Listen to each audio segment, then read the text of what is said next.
The Telltale Heart. By Edgar Allan Poe. True, nervous, very, very dreadfully nervous I had been and am. But why will you say that I am mad? The disease had sharpened my senses, not destroyed, not dulled them. Above all was the sense of hearing acute. I heard all things in the heaven and in the earth. I heard many things in hell. How, then, am I mad? Hearken. And observe how healthily, how calmly I can tell you the whole story. It is impossible to tell how first the idea entered my brain, but once conceived, it haunted me day and night. Object there was none. Passion there was none. I loved the old man. He had never wronged me. He had never given me insult. For his gold I had no desire. I think it was his eye. Yes, it was this. One of his eyes resembled that of a vulture, a pale blue eye, with a film over it. Whenever it fell upon me, my blood ran cold, and so by degrees, very gradually, I made up my mind to take the life of the old man, and thus rid myself of the eye forever. Now this is the point. You fancy me mad. Madmen know nothing. But you should have seen me. You should have seen how wisely I proceeded, with what caution, with what foresight, with what dissimulation I went to work. I was never kinder to the old man than during the whole week before I killed him. And every night, about midnight, I turned the latch of his door and opened it, oh, so gently. And then, when I had made an opening sufficient for my head, I put in a dark lantern, all closed, so that no light shone out, and then I thrust in my head. Oh, you would have laughed to see how cunningly I thrust it in. I moved it slowly, very, very slowly, so that I might not disturb the old man's sleep. It took me an hour to place my whole head within the opening so far that I could see him as he lay upon his bed. Ha! Would a madman have been so wise as this? And then, when my head was well in the room, I undid the lantern cautiously, oh, so cautiously, for the hinges creaked. I undid it just so much that a single thin ray fell upon the vulture eye. And this I did for 7 long nights, every night just at midnight, but I found the eye always closed, and so it was impossible to do the work, for it was not the old man who vexed me, but his evil eye. And every morning, when the day broke, I went boldly into the chamber, and spoke courageously to him, calling him by name in a hearty tone, and inquiring how he had passed the night. So you see, he would have been a very profound old man, indeed, to suspect that every night, just at 12, I looked in upon him while he slept. Upon the 8th night I was more than usually cautious in opening the door. A watch's minute hand moves more quickly than did mine. Never before that night had I felt the extent of my own powers, of my sagacity. I could scarcely contain my feelings of triumph. To think that there I was, opening the door, little by little, and he not even to dream of my secret deeds or thoughts. I fairly chuckled at the idea, and perhaps he heard me, for he moved on the bed suddenly, as if startled. Now you may think that I drew back, but no. His room was as black as pitch with the thick darkness, for the shutters were close fastened, through fear of robbers, and so I knew that he could not see the opening of the door, and I kept pushing it on steadily. I had my head in, and was about to open the lantern, when my thumb slipped upon the tin fastening, and the old man sprang up in bed, crying out, "Who's there?" I kept quite still and said nothing. For a whole hour I did not move a muscle, and in the meantime I did not hear him lie down. He was still sitting up in the bed listening, just as I have done, night after night, hearkening to the death watches in the wall. Presently I heard a slight groan, and I knew it was the groan of mortal terror. It was not a groan of pain or grief, oh no, it was the low stifled sound that arises from the bottom of the soul when overcharged with awe. I knew the sound well. Many a night, just at midnight, when all the world slept, it has welled up from my own bosom, deepening, with its dreadful echo, the terrors that distracted me. I say I knew it well. I knew what the old man felt, and pitied him, although I chuckled at heart. I knew that he had been lying awake ever since the first slight noise, when he had turned in the bed. His fears had been ever since growing upon him. He had been trying to fancy them causeless, but could not. He had been saying to himself, "It is nothing but the wind in the chimney, it is only a mouse crossing the floor," or, "It is merely a cricket which has made a single chirp." Yes, he had been trying to comfort himself with these suppositions, but he had found all in vain. All in vain, because death, in approaching him, had stalked with his black shadow before him, and enveloped the victim. And it was the mournful influence of the unperceived shadow that caused him to feel, although he neither saw nor heard, to feel the presence of my head within the room.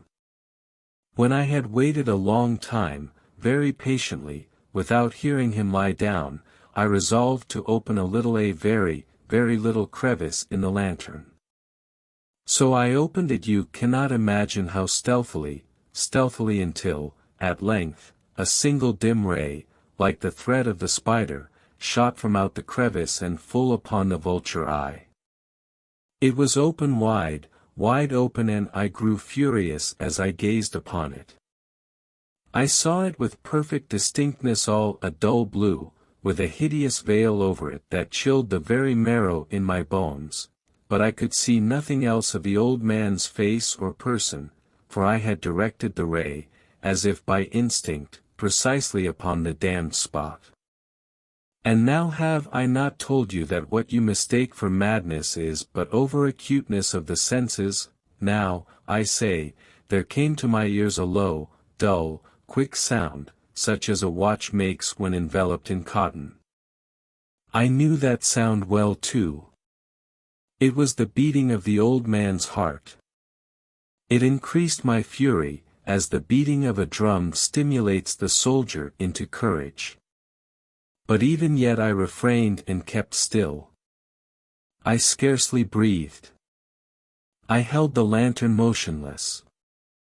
I tried how steadily I could maintain the ray upon the eye.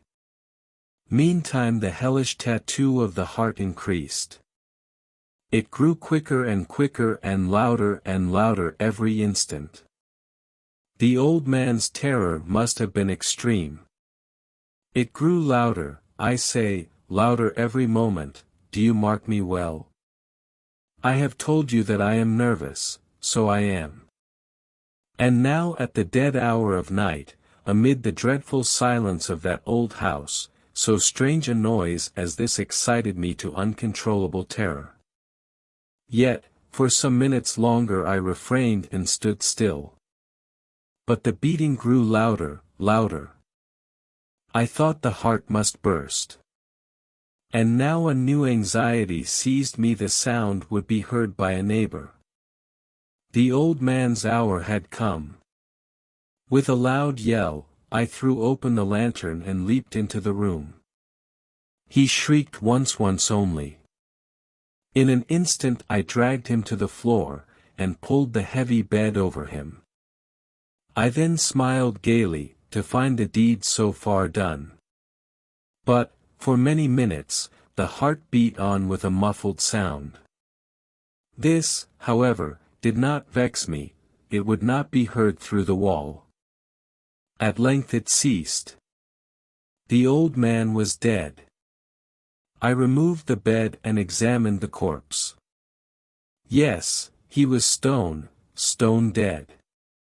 I placed my hand upon the heart and held it there many minutes.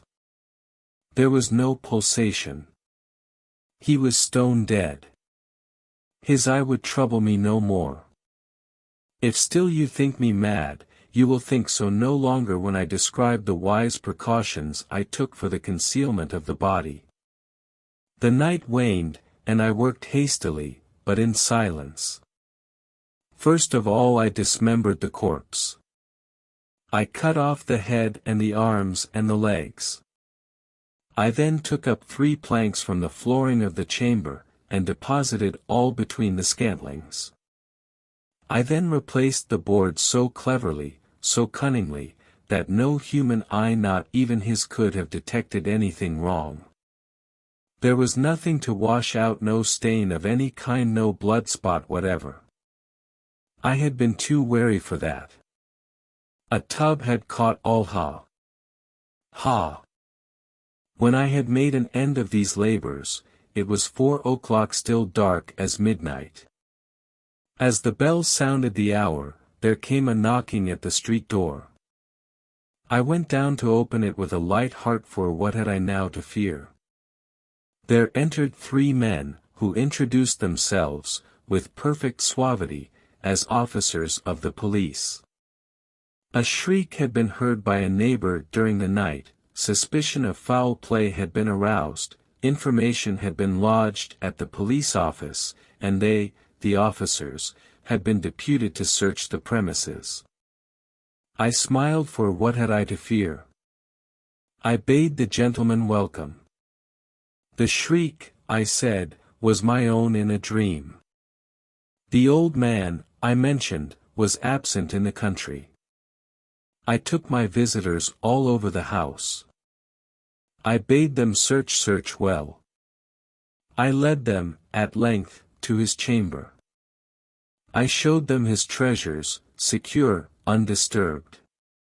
In the enthusiasm of my confidence, I brought chairs into the room, and desired them here to rest from their fatigues, while I myself, in the wild audacity of my perfect triumph, placed my own seat upon the very spot beneath which reposed the corpse of the victim.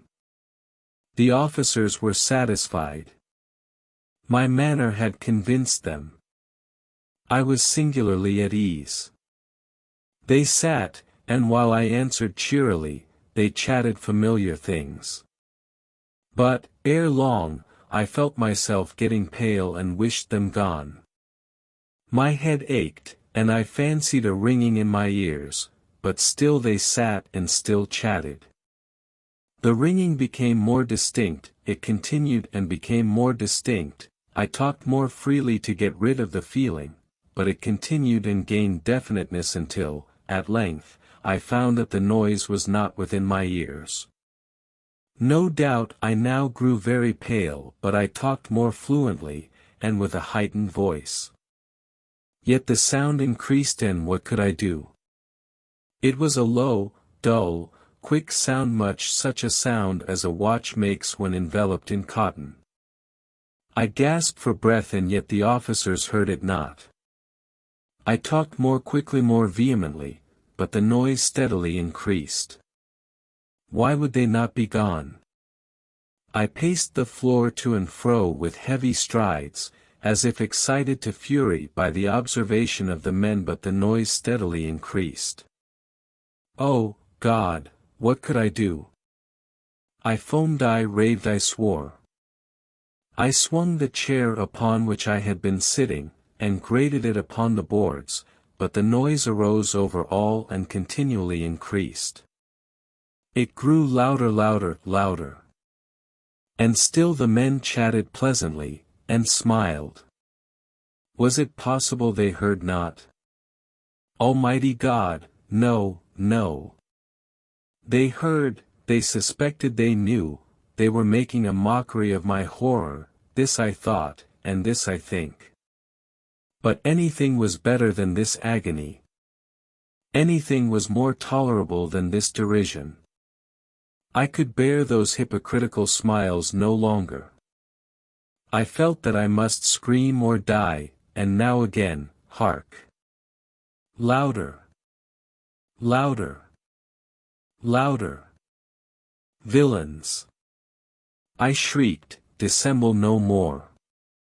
I admit the deed, tear up the planks, here, it is the beating of his hideous heart. The end.